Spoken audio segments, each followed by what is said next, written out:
আসসালামু আলাইকুম সম্মানিত বন্ধুরা। বেলেন্ডি 20 mg বেলেন্ডি 20 mg একটি শক্তিশালী যৌন শক্তিবর্ধক ওষুধ।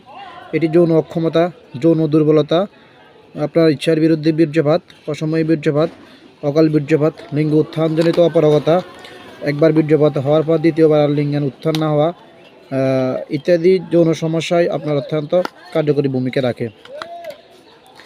তো এই বেলেন্ডি 20 mg কীভাবে খেতে হবে, এর কার্যকারিতা, এটি কখন খেতে হবে, এর কোনো সাইড এফেক্ট আছে কি না, এটি নিয়ে আজকে আমি বিস্তারিত আলোচনা করব। তো মূল আলোচনায় আসার আগে আপনাদের কাছে আমার একটাই অনুরোধ, আপনি যদি আমার চ্যানেলে নতুন হয়ে থাকেন তাহলে অবশ্যই আমার চ্যানেলটিকে সাবস্ক্রাইব করুন এবং বেল আইকনে ক্লিক করে রাখুন যাতে নতুন নতুন ভিডিও পেতে পারেন।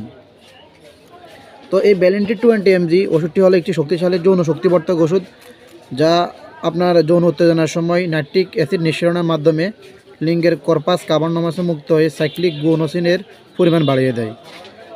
এই সাইক্লিক গুয়ানোসিনের পরিমাণ বেড়ে যাওয়ার ফলে আপনার লিঙ্গ ইরেকশন হয় এবং আপনার বীর্যকে আপনি দীর্ঘক্ষণ ধরে রাখতে পারেন এবং আপনার লিঙ্গ টানা অনেকক্ষণ স্ট্রং হয়ে থাকে। এছাড়াও এই বেলেন্ডি 20 mg ট্যাবলেটটি আপনার লিঙ্গের কর্পাস কার্বোনোমাসে রক্ত প্রবাহ বৃদ্ধি করে দেয়, ফলে আপনার লিঙ্গ অত্যন্ত স্ট্রং হয় এবং আপনার আর প্রিম্যাচিওর ইজাকুলেশন মতনের সমস্যা, যে ধরনের সমস্যা হয় এগুলো থেকে আপনাকে সুরক্ষা দিবে। তো এই বেলেন্ডি 20 ট্যাবলেটটি খাবার নিয়ম হচ্ছে, এটি 10 মিলিগ্রাম এবং 20 মিলিগ্রামের হয়ে থাকে। এছাড়াও যাদের 10 মিলিগ্রাম ট্যাবলেটে সঠিক ফলাফল না আসে তারা এটি দৈনিক সর্বোচ্চ 20 মিলিগ্রাম পর্যন্ত সেবন করতে পারবে এবং যারা 20 মিলিগ্রাম সেবন করবে তারা এটি দৈনিক সর্বোচ্চ 20 মিলিগ্রামে সেবন করতে পারবে। তো এই ওষুধটি তৈরি করেছে এসকেপ ফার্মাসিউটিক্যালস লিমিটেড এবং এর প্রত্যেকটির খুচরা মূল্য হচ্ছে 60 টাকা। এই ওষুধটি খেলে আপনার হালকা মাথা ব্যথা হতে পারে, যেমন মাথা ব্যথা হতে পারে, সর্দি হতে পারে অথবা নাক বন্ধ হয়ে যেতে পারে।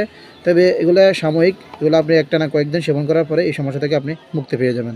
তো ভিডিওটি ভালো লাগলে অবশ্যই লাইক করবেন, কমেন্ট করবেন, শেয়ার করবেন এবং আমার চ্যানেলটিকে সাবস্ক্রাইব করবেন। ধন্যবাদ সবাইকে। আসসালামু আলাইকুম।